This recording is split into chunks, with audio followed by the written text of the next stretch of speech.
మీరు టీడీపీ మనిషా లేకపోతే వైసీపీ మనిషా? నేను మనిషినండి అంతే. ఆ? నేను మనిషిని అంతే.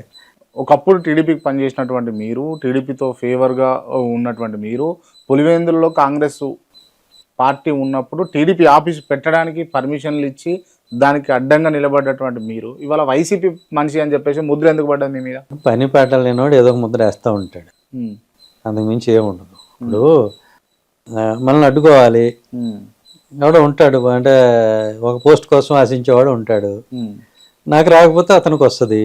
అప్పుడు ఏం చేస్తాడు, అతనికి తెలిసిన గ్యాంగ్ అంతా కలిసి ఏం చేస్తారు, ఉమ్, పోయి ఇతను టీడీపీ అధికారంలోకి వస్తే ఈయన వైసీపీ అంటారు, ఉమ్, వైసీపీ అధికారంలోకి వస్తే ఈయన టీడీపీ మనిషి అంటారు.